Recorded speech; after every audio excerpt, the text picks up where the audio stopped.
Monday mornings at my ranch always started the same way. Coffee in one hand, workshop, keys in the other. But the moment I rolled up the giant steel door, I froze. Sitting in the middle of my welding shop was a white Mercedes SUV that definitely didn't belong to me. I checked every camera feed on my security monitor.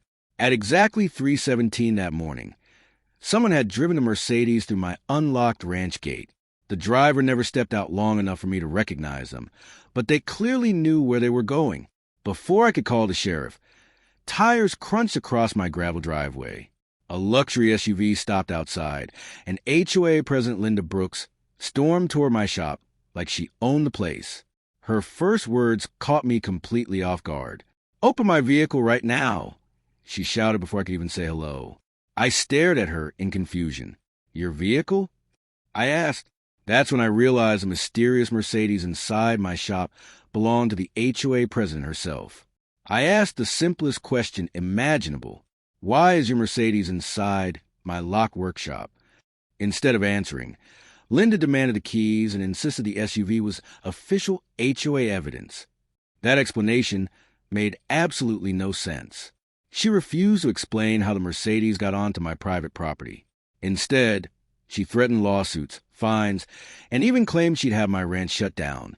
The more she talked, the less believable her story became. Then I noticed something strange. The rear tires were covered in fresh mud from the creek behind my property. Whatever happened before sunrise, that Mercedes had been somewhere it wasn't supposed to be.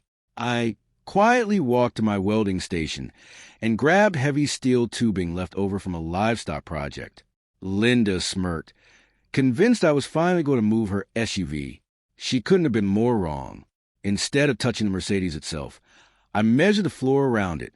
Piece by piece, I started building a heavy steel safety cage around the SUV. Every weld stayed several inches away from the vehicle. When the final weld cooled, the Mercedes sat completely enclosed inside the steel cage.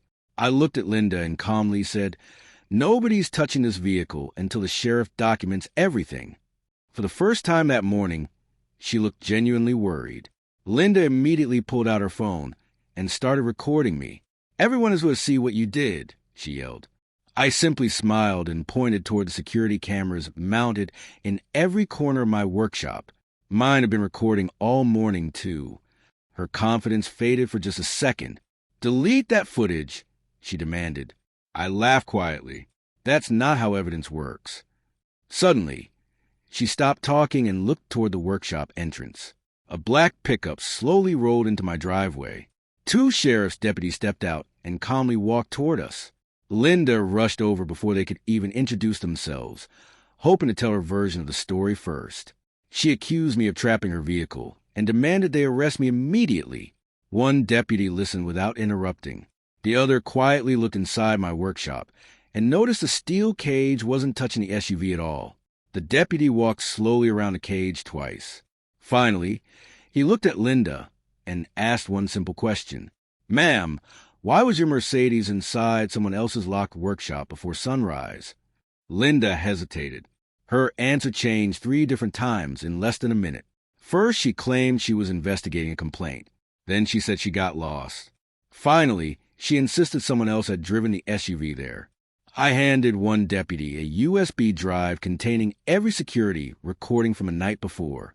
"Everything is time-stamped," I said. "Watch it before anyone jumps to conclusions." Linda suddenly stopped making eye contact. Minutes later, the deputy replayed the footage on a tablet. Everyone watched in complete silence. The video clearly showed the Mercedes enter my ranch at 3:17 a.m. without my permission. Then the second camera angle appeared. It showed the driver parking inside my workshop before quickly leaving through the side door on foot. Nobody touched the SUV after that. The room became completely silent. The lead deputy turned toward me and nodded. "Mr. Harrison, thank you for preserving the scene." Then he looked at Linda. "Ma'am, we're going to need a much better explanation." Linda took a deep breath before speaking again. "This is all a misunderstanding," she insisted. But the deputy calmly reminded her that security footage doesn't misunderstand.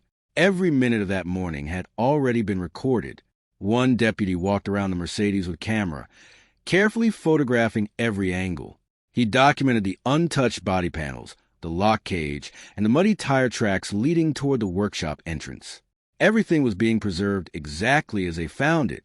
As the deputy finished taking pictures, he noticed fresh scratches on the gravel outside the side entrance. They looked like something heavy had been dragged across the ground just a few hours earlier. Everyone turned toward the marks. I remembered hearing my ranch dogs bark around 3 in the morning. At the time, I assumed they were chasing coyotes. Looking back now, they were probably reacting to the unexpected vehicle entering the property. Linda suddenly insisted she needed to leave for another meeting. The lead deputy politely asked her to remain until they finished documenting everything. Her smile disappeared almost instantly. To avoid any misunderstanding, I offered the deputies complete access to my workshop records and surveillance system. "Take whatever you need," I said. "I'd rather have every fact verified than leave any questions unanswered." While reviewing the footage again, one deputy paused the video and zoomed in on the driver's side mirror. A small reflection revealed another vehicle waiting outside my ranch gate. It had never entered the property. A few days later, the deputies returned after completing their documentation.